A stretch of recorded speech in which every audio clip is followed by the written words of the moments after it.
Now let's bring in one of the top long-short fund managers of 2010. Michael Aronstein is the president of Marketfield Asset Management. His Marketfield fund was among the top 10% of funds in its class last year. Great to have you back.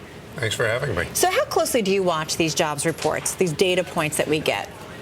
Not so much. Not too closely, really. I've looked into how they're compiled, and it's really an estimate of a guess. So they're not reliable then? Not reliable or not really enough accurate to utilize. Plus, it's public information that really is pretty efficiently absorbed by the other 2 million people who are looking at it. So I don't have anything to gain from it, really. All right, I'll look at it, but not with an eye toward reacting to it. It's not going to change strategy here. No, not at all. We're going to talk more about those strategy, but let's just walk everybody through the closing bell on this Thursday, March 3rd. And we're pretty much closing at our best levels of the session, folks. So check out the trade here on this Thursday. For the S&P 500, 1330, up 22 points, up 1.7%, not too shabby.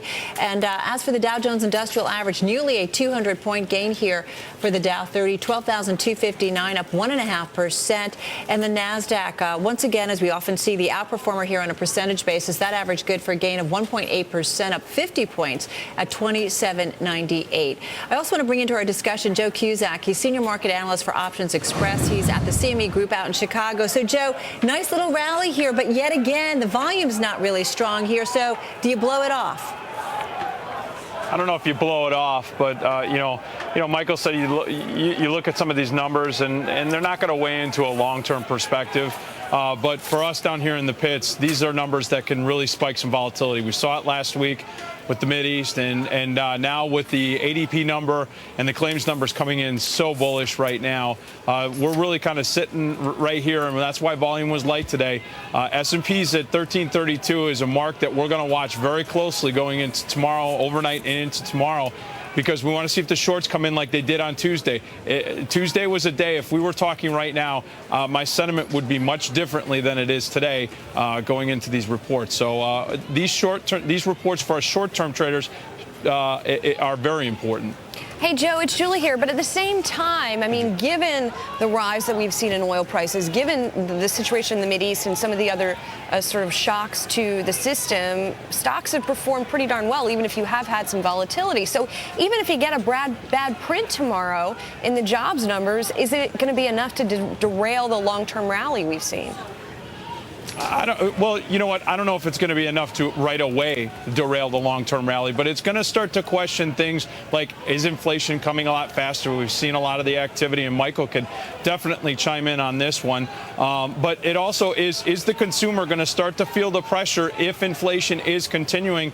And us as traders got to look out and forward. And basically, if we do see that, and if you look at volatility going forward, it's estimated much higher than it is right now at this 19 level, 18 level. It's out in the 22 to 23 level out into the fall. So we're anticipating some potential here. And could it derail? I don't think it's going to derail it in the next quarter or two, but year end, there could be some pressure.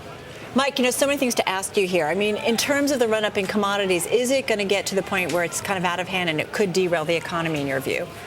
I don't think it'll derail the economy, but what it does is it redirects the income streams within the economy. Obviously, if you're a farmer and you're looking at $8, $9, $10 corn, right, it's really like having a printing press in the basement. That's pretty sporty price. But if you happen to be an animal feeder who's buying it, it's tougher. Very hard. Are you starting to make any investment adjustments based on your inflation expectations? No, we routinely try to invest in things that we believe will inflate, where the price will go up. Right. I think the term inflation is a very, very imprecise term that's used by central bankers, and such a by negative economists, connotation. and without really defining what they mean by it.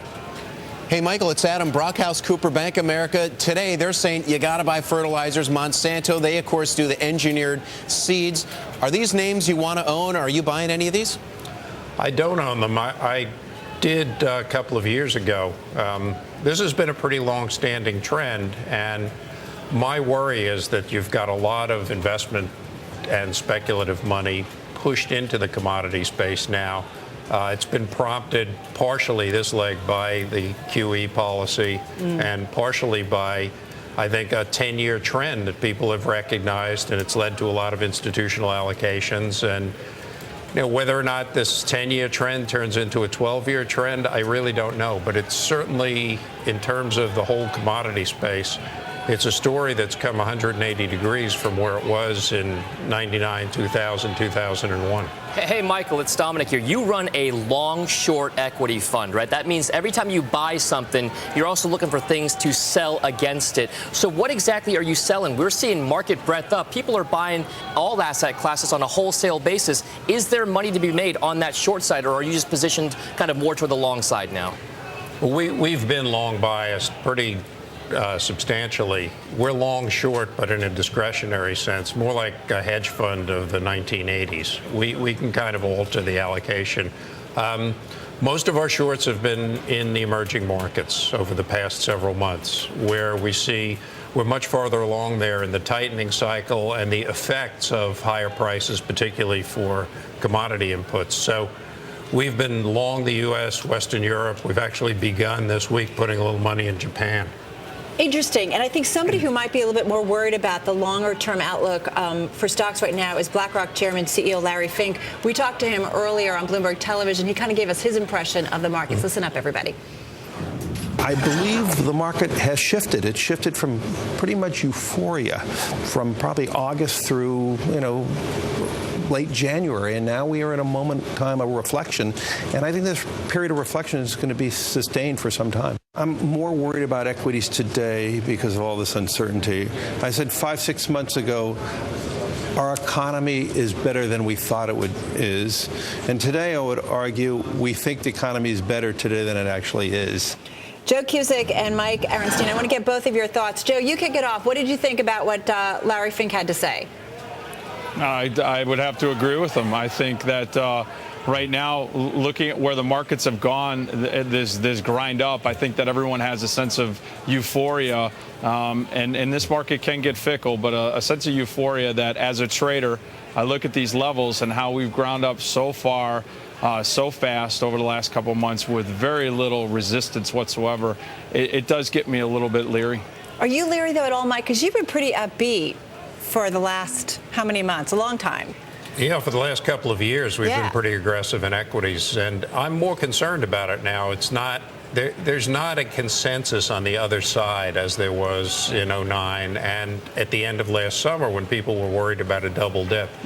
I do think the upheaval in the Middle East over the past couple of weeks has really thrown the fear element back in, and it's scared some money out of the markets, and it hasn't been good for us. I mean, I can tell you, I don't have a portfolio that's built for $120 oil. I learned that very dramatically. Do you think that's going to happen? I don't know. My instinct is not now. So you're not positioning to get ready for that at all? It's not something that's, I think, predictable, and certainly not by me, and not in a way that would help our allocation to capital assets. Joe, I heard you chuckle. I mean, are you guys out there in Chicago, anybody preparing for $120 a barrel oil? We're always preparing for the unexpected, but, $120 barrel of oil sustained right now is not something that we're preparing for.